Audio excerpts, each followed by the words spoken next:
As students and teachers go back to school, they're also returning to the culture wars inside their classrooms. In Georgia on Thursday, a public school teacher in Cobb County was fired for reading a book to fifth grade students about gender identity.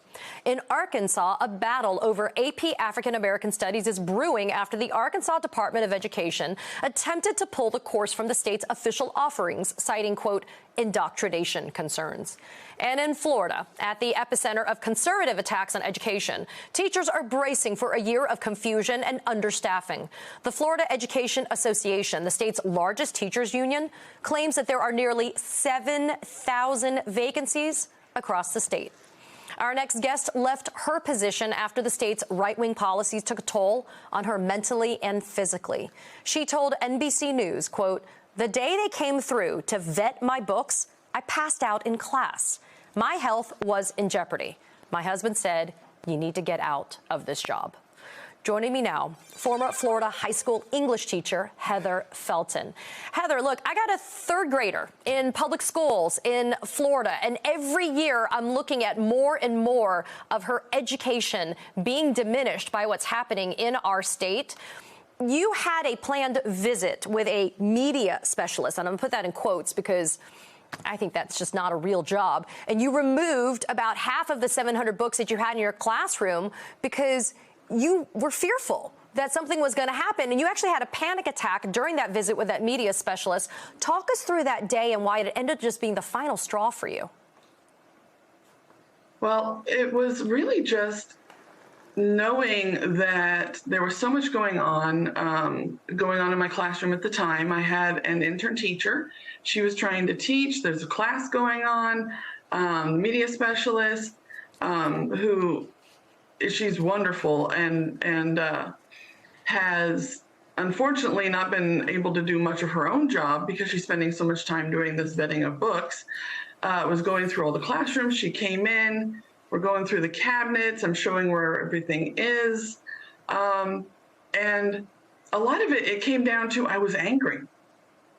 And that's really, I think, what kicked off the panic attack. I was just angry that the state doesn't give us trust as teachers to know what is good for our students. I taught juniors and seniors in high school, so these are not small children.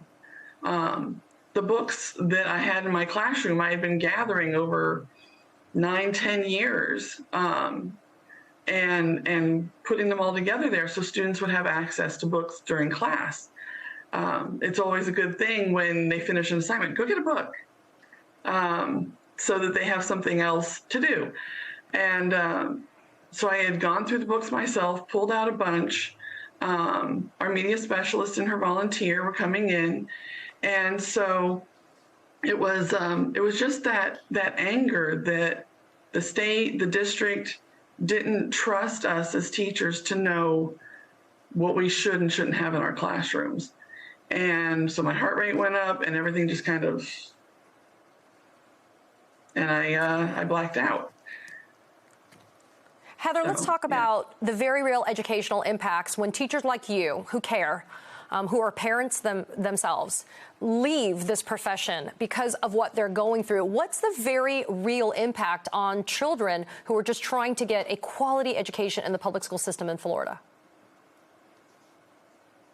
That's the rough thing. And that was really my biggest regret, is that I was leaving my students.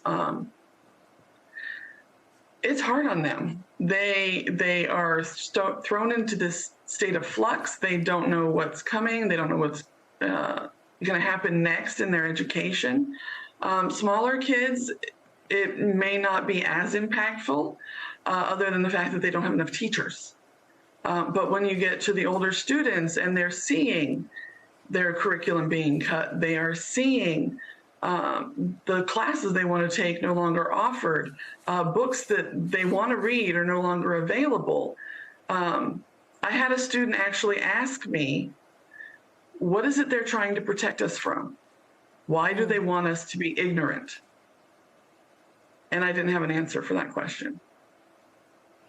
Do you have a concern, Heather, that it's not just Florida? We're seeing in a lot of Republican-led legislatures and red states that the GOP is hell-bent on making sure that there's only one version of history that kids are going to learn. They're going to whitewash history and make sure it's only a particular version.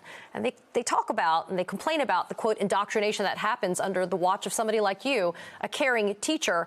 But we see that it's spreading. So what are your fears about what's happening to the future of American children in the educational system? The biggest thing is they're missing out.